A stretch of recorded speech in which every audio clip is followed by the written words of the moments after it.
Ano muna, pampainit para maalis yung mantok. O, taas ang kamay natin lahat. 230! 230! 230! 230! 230! Yung na doon sa malayo! 230!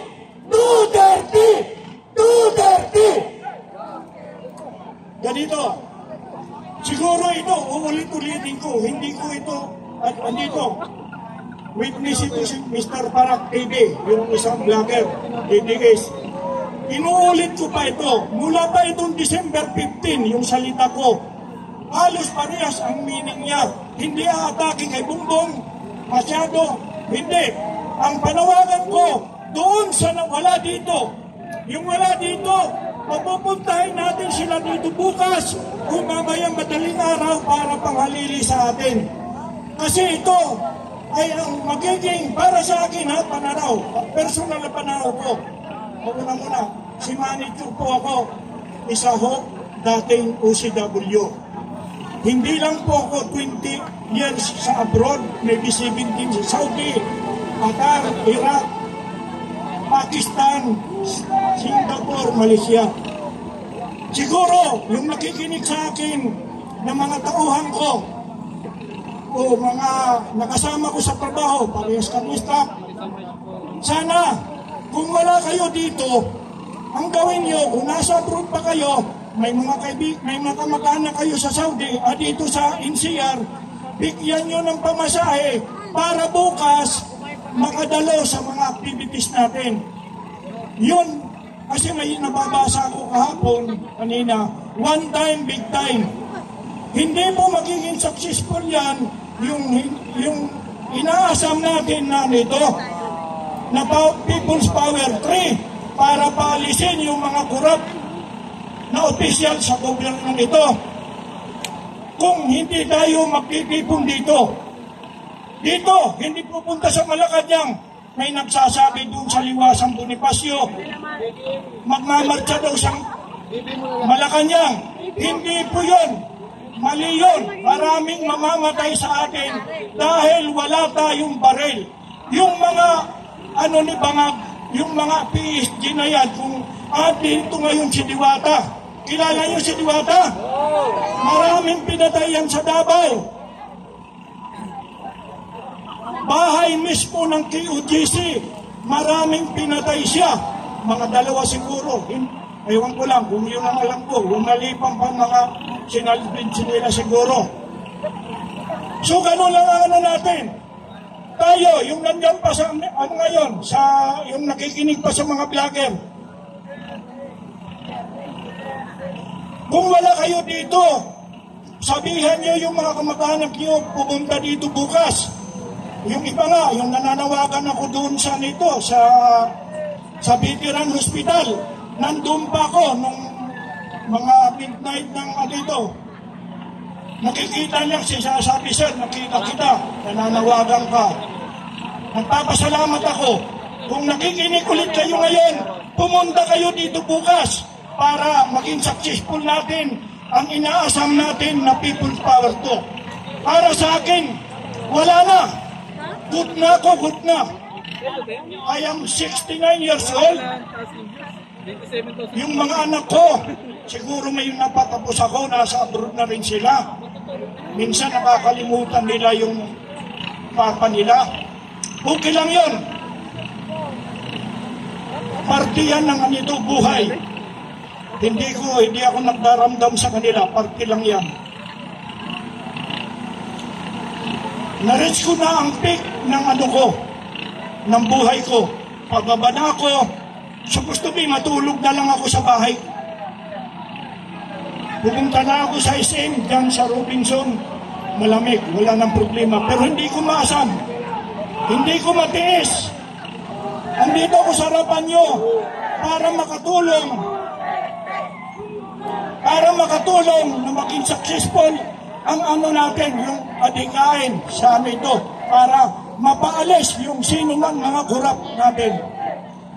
Kayo naman, yung nandyan sa kamandihan dito, ni Bangag, mahiya naman kayo. Ngayon lang ako nakakita ng durugista na presidente nandyan mismo sa TV, tumutulo yung powder. Ano ba kalahihin kayong mga general?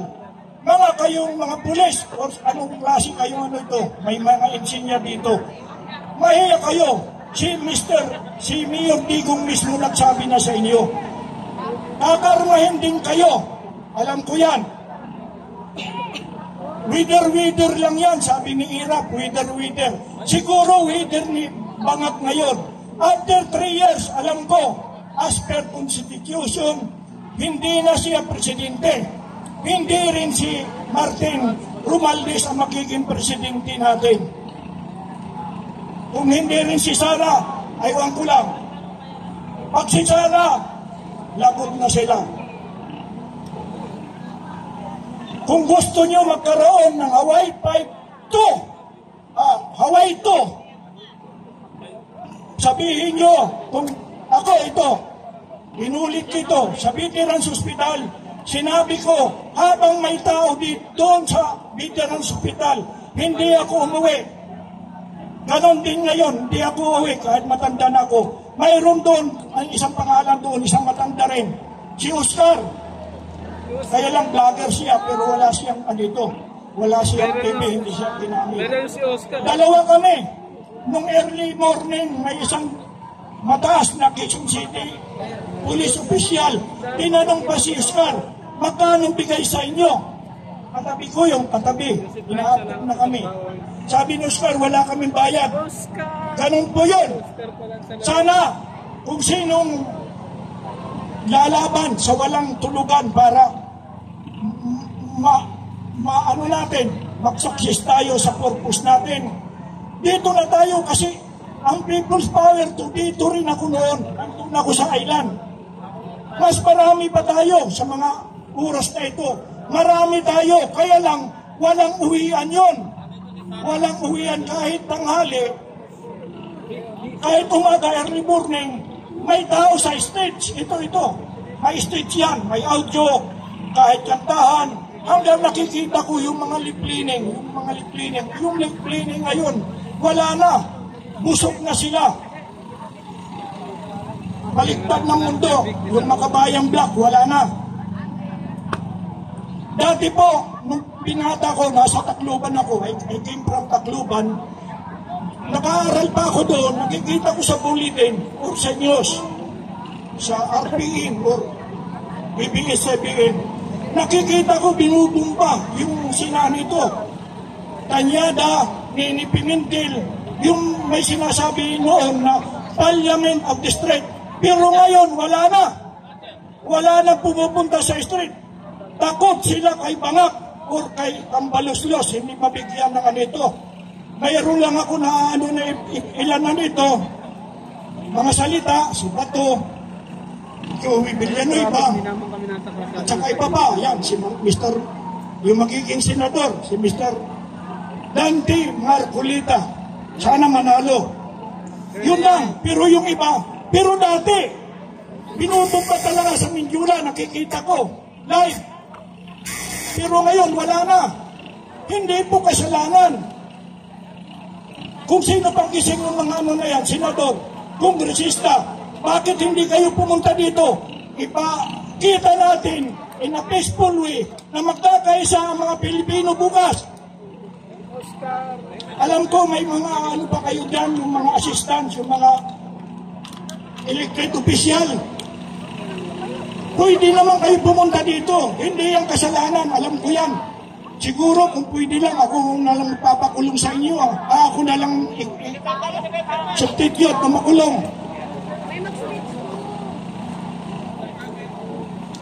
Yun lang ang mga kasama. Sana huwag tayo mag-uwian lahat.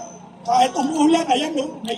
May security guard pa tayo mga bantay. Marami pong salamat. Ewan po po. Yung iba po, yung mayroon yung plastic bag, yung trash can. Paki ano lang, tulungan po yung ano natin, yung grupo. Baka may ano tayo sa ano. Ayan, nandyan na yung ano ito. Yung truck. Yung kung sino pang may ano ito, may plastic bag. Paki ano lang, maraming salamat. Mabuhay ang Pilipino.